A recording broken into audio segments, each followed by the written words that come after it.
fact, probably one of the best letters that I had, and it's interesting that on this file, I have heard from people in 10 counties, not quite the 15 that I heard on the ATV issue, but I've heard from people from 10 counties. This is not an issue just for my riding, although there is a considerable relationship to the hog industry there, and also to the member from Kings North and perhaps lesser to Kings South. But this is from Susan Porskamp, and she says, I live on a pork farm in the Annapolis Valley that my husband and I run, and his father before him. Over the past number of years, our business has suffered many financial stresses because of the circumstances, many of them outlined here tonight: BSE, countervailing duties, the elimination of feed freight assistance, Canadian currency changes, and a wasting disease. We have asked the province of Nova Scotia to help us through these difficult times, and they in turn asked Pork Nova Scotia to go through a planning process which was completed, and now we are working on the report's recommendations. The Minister of Agriculture has also established a committee to look at a competitive transition model for all of agriculture. This report is due at the beginning of April. Neither of these initiatives will do our farm any good if we can't survive until they are in place. We have asked the government to support us as we make these changes, but now it seems the government has changed its mind. The latest announcement by the minister will not feed our family and our livestock this winter. We have done everything the Department of Agriculture has asked us to do, and now they are abandoning us. And that's really the essential message that we got in the chamber today in Kentville, the ones that we've been getting through our emails. They were asked to put a plan in place. Pork Nova Scotia delivered. In August 2005, they gave the report to the previous minister. They gave the report once again to the current minister to work on its implementation. So they have some pieces there which can change the course of the industry, which can change the end product and work towards viability. But a number of farmers now will not get that opportunity without the bridge financing, without the help. And we must remember they're asking for loan relief. They're not asking for a handout. Invest in the industry in the short term. And in fact, I would go so far as to say that Pork Nova Scotia would sign off on any further ask if they could get help for the next 12 to 18 months, while their plan from Pork Nova Scotia and the Kelco consulting plan are dovetailed and start to get to work for this industry. And so that's what farmers are saying. And one of the other emails, and this is from a person that I happen to know, but has very little knowledge of the industry. I am writing in support of all farmers, but particularly the hog farmers. I have many friends who are involved in agriculture of various types. Their livelihood depends on so many different factors that are out of their control: BSC, markets, weather, to name a few. To me, government support should be a stabilizing factor in this prominent industry. I do not understand why it is not. I have read some background about Pork Nova Scotia and the initiative Farm to Fork. It seems reasonable and doable. I am also concerned about the spin-off jobs, which would be affected if hog farmers must leave the industry, especially in the Annapolis Valley. I believe the government is involved in a program to bring people back from the West. Bit ironic, is it not? Because we'll have some who will be leaving the hog industry and possibly heading to the West. I'll continue to support farmers wherever I can, from buying locally to becoming more aware of what is happening to our food source. I'm also becoming aware of what I can do to leave this world a better place. My support for the hog farmers is one thing I can do. Please reconsider your position. And that's typical of the kind of letters that I have been receiving over the last while. And as a number of, certainly my colleague and the members in the opposition have pointed out tonight, if the hog farmers can be given that opportunity to get a little further down the road. As Fraser Hunter said today in his presentation at the Kings County Chamber, You know, when he starts out for Antigonish, you know, he needs enough gas in his car to get there. Well, in 12 to 18 months, hog farmers could be looking at some positive things developing in their industry.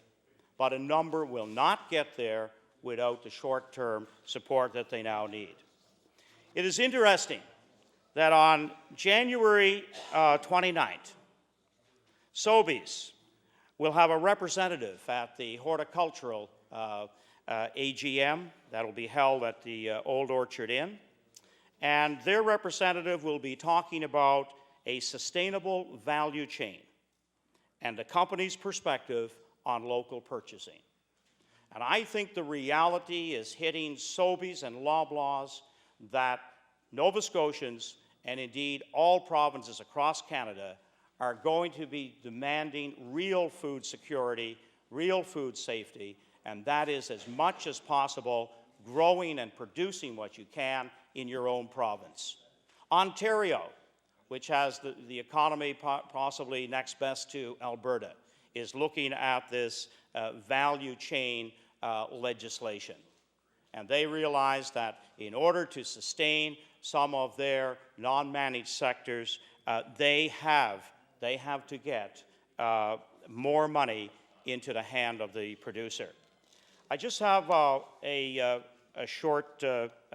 few moments left, and I did want to reference one other letter.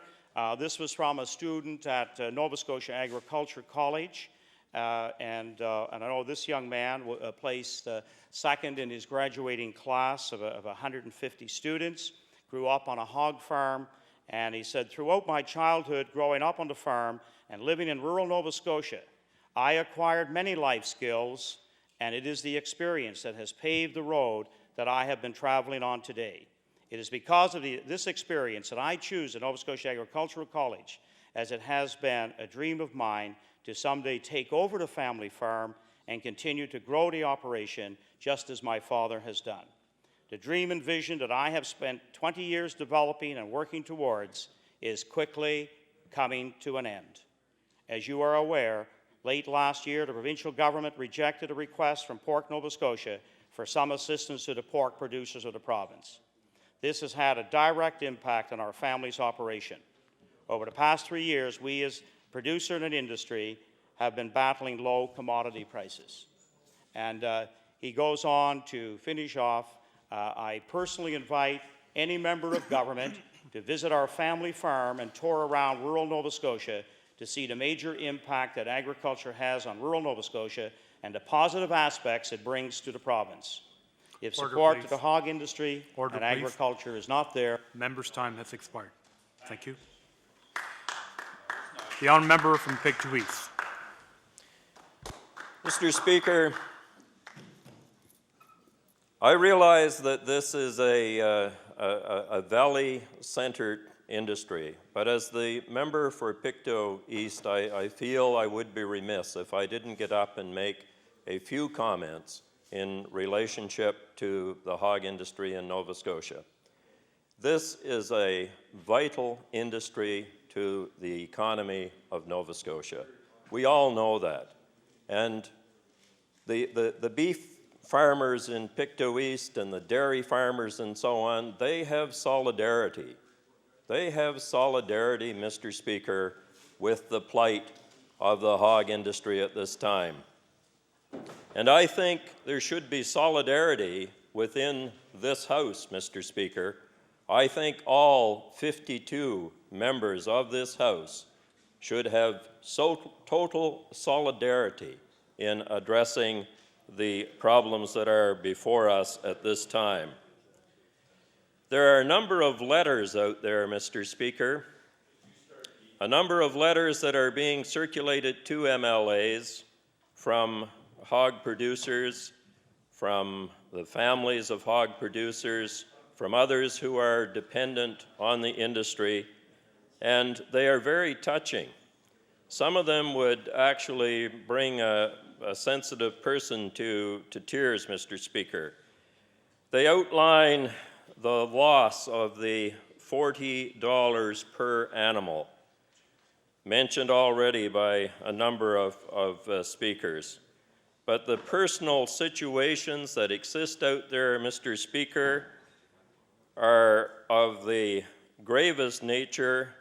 They are of extreme hardship, and we have to look at doing something of a serious nature. The minister talks about taking advantage of opportunities. He talks about omega additives. How can farmers that have difficulty in getting money for basic feed for their animals diversify? I asked the minister, how can you have diversification when you are struggling to feed the animals that you do have? You know, I have one letter here. I won't get into the plight itself, but it says, "We come to the government looking for help, not a quick fix, but a long-term plan. There have been at least 3 studies done by the pork industry that have been gathering dust on the minister's shelves." They talk about maintaining an industry and a rural way of life, but they're asking that we have a vision and the political will to put a long-term solution in place. The actions of the present government lead us to believe that the will is not there. End of quote. Those are the types of things that we are hearing, Mr. Minister, and it's one thing to talk about the way of life. You know, the Minister of Health, the former minister responsible for agriculture, talked about the way of life.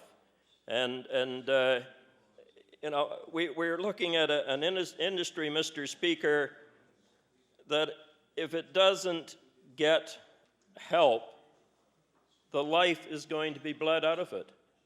The life is going to be bled out of this industry. You know, we're looking at a need for short-term support and a long-term plan. We've already heard about the $30 million in farm gate revenue that is generated, the 1,500 jobs, the $100 million that is involved with the industry. You know, this is an industry that warrants great support at this time. And it doesn't just need support from government. We need more dollars from the display case. And as a resource committee, we are asking that the chain store representatives come forward to the committee, and we are trying to see if there are a few more cents per pound that can come out of the display case for these hard-pressed farmers. You know, I think it's imperative for this government to encourage all Nova Scotians to support our farmers. And I know anytime in recent times, in particular, with the awareness of what's happening in the hog industry, you know, nothing is coming into our house that isn't Larson's produced in the form of bacon. If in fact we lose the Larson's plant, if we lose that plant in Berwick, the repercussions are going to be very, very severe. So we have to support our farmers. We have to support what is produced here. Out-migration. You know, the government is talking about inviting Nova Scotians to come home to jobs that exist here. Well, at 9 o'clock this morning, I had a couple in my office who were specifically there to talk about outmigration and what we're inviting our people back for. What is awaiting them here? What are they coming back for? And basically, I had some difficulty, other than our wonderful way of life and, you know, reasonable housing costs and so many things. But they were saying, you know, we need more than that. These are just, you're telling us about situations that we know that exist. We are, you know, we're not just producing young people for the economies of the West. We're supporting, I think I've said in the House before, when we look at we as consumers in Nova Scotia buying 8% of the beef that we consume, 8% is actually from Nova Scotia. You know, we're sending mega dollars to Western Canada, not just our youth, but mega dollars. And I believe that we have two things that are not government related that we have to look at. And one is getting that extra little bit of money out of the display case.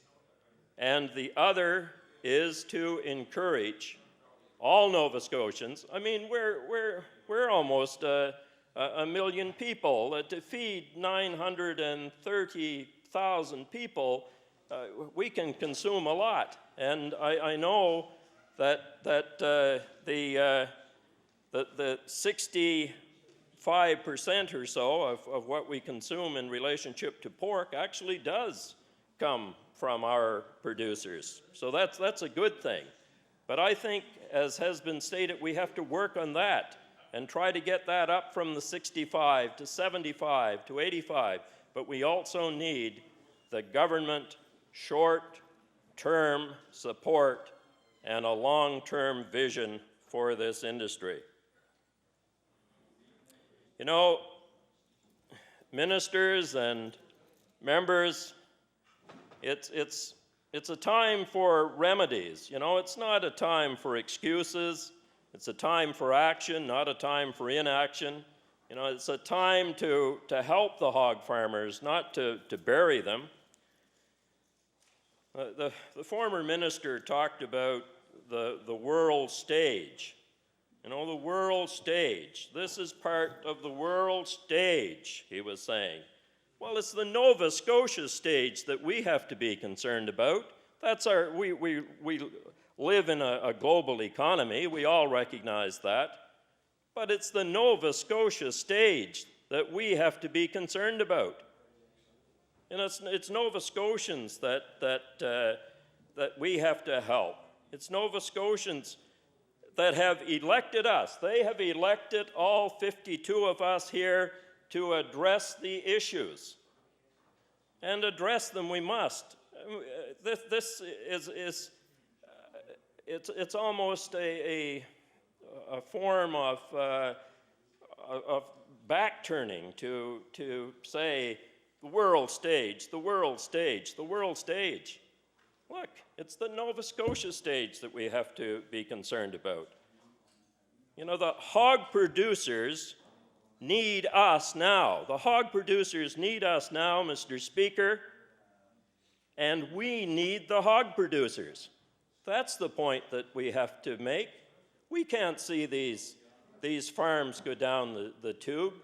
We can't say, oh, look, there's the possibility of getting into different aspects of industry and to develop the omega base and so on and so on. How can someone that is struggling every day, when you have to find the cash because you have no credit anymore, you have to find the cash out of the back pocket to pay for the food that is being fed to your hogs? And we had some of the hog producers come before us to the Resource Committee, and they told us of their plight. And it's staggering. It's really, really staggering. And to say that some of them out there are doing well, they're diversifying, well, there aren't that many. They're hurting, and they're hurting pretty badly. And we have to do something about it. So, Mr. Speaker, as I said before, we have to have total support from all sides of the House on this issue. All three parties have to say the hog producers are there. We're going to need them in the future. We need them now. We need them 10 years from now. We need that vision, that long-term plan that has not been presented. They haven't gotten a long-term vision. And I don't know where that vision is. I'm asking the minister to look to this thing in the long term, to look at it in a 10-year time frame that there will be hog producers here in Nova Scotia. So, Mr. Speaker, as I said a few moments ago, and I see that I'm getting a signal my time is just about out, but I want to repeat that we need the hog producers, but the hog producers at this time need us.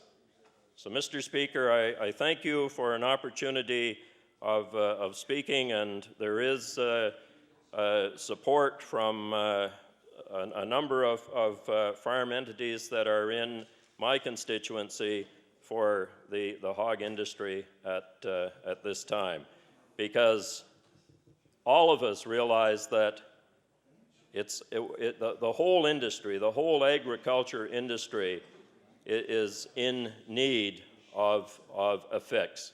So, Mr. Speaker, let's support the people that feed us. We need the people that feed us, and we'll need them down the road. We can't get everything from China and other markets. So I think we have to look at the Nova Scotia stage and realize, Mr. Speaker, that that's what we're elected to deal with. Thank you. Thank you. The Honourable the Minister of Fisheries and Aquaculture. Thank you very much, Mr. Speaker. Mr. Speaker, it is indeed a great pleasure to stand here this evening to talk a little bit about the hog industry in the province of Nova Scotia, as well as the agricultural industry. And Mr. Speaker, I was very proud to represent the agriculture portfolio as the minister. I met many wonderful people, hard-working people. I also learned a great deal about the industry that I was not aware of coming into the portfolio. I learned about technology, the marketplace, the success stories, and, Mr. Speaker, the challenges in the industry as well. And I know, Mr. Speaker, as we all do, that the industry faces challenges on various levels and needs to work towards sustainability. Mr. Speaker, on December the 1st, I was very pleased to attend the annual general meeting of the Federation of Agriculture for the province of Nova Scotia, along with my colleague, the Minister of Agriculture. The Minister of Justice was there. I believe the Minister of Environment was there. We had the Premier was there, I believe, on the December 2nd, on that Saturday. So, Mr. Speaker, our government was well represented at that meeting, and I think I had the very distinct pleasure, Mr. Speaker, of sitting at a table for dinner that night with maybe a colleague of yours, the Honourable Ed Lorraine, attended that meeting, as well as the former member from this side of the House, Mr. Roger Bacon, was there. So, former Premier is right, yeah. So, and I guess yeah. But anyway, Mr. Speaker, we had tremendous representation at that meeting, and I think it was well received by the Federation of Agriculture. And Mr. Speaker, I was very pleased to be with the minister that night when he announced a funding package for agriculture worth $9.7 million. And Mr. Speaker, I'd have to say that was a great investment in agriculture. I believe if you go back in time, it's probably one of the largest, if not the largest, investment in the agriculture that was announced at any agricultural AGM in the history of this province. Yeah. Forgive me, Chris. But, Mr. Speaker, I know there have been many other investments made as well in agriculture. In fact, I understand between the provincial and the federal governments, more than $70 million have been invested in Nova Scotia agriculture industry since 2003. There is no question this government is committed to helping farmers and moving the industry forward. However, we have to be smart about the way we invest money and where it is invested. Funding should go to solid, sustainable areas with a strong business plan. Mr. Speaker, we have to be accountable to the taxpayer for the money that they give us. The funding program announced in December, Mr. Speaker, has 3 elements that support this accountability. The first element is the Strategic Infrastructure Investments Fund. As you know, Mr. Speaker, beginning in April of 2007, $1.5 million will be available for 4 years for projects supported by a strong business case. Each business case must be industry-driven, employ a value chain approach, and have a good probability of generating a positive result. I understand the priority will be given to projects that leverage investment from or enhance access to other industry development funds. This is a strategic approach that I think will add accountability to the process. The second element, Mr. Speaker, is a targeted debt relief. This is a grant of $6.2 million to go towards retiring the debt of individual farmers for debts incurred under the Ruminant Loan Program and Pork Nova Scotia Loan Program. Eligibility will be conditional upon a business assessment and a shared understanding of the individual's business situation. With a view of a long-term viability, transition to a new model or a product, farm debt mediation, a viable succession plan, or, Mr. Speaker, an exit strategy. The third element is the income relief. Mr. Speaker, up to $2 million will be paid out, providing income support through margin enhancement. Payments will be based on 10% increase of the reference margin used to calculate the 2003 Canadian Agricultural Income Stabilization Program payments. Eligibility is restricted to non-supply managed sectors. As you can tell by these 3 elements announced by the government fully supports a sustainable agricultural industry and recognizes that some of the hurt needs to be alleviated. As you know, Mr. Speaker, together the provincial and the federal governments have invested significantly in the industry in recent years.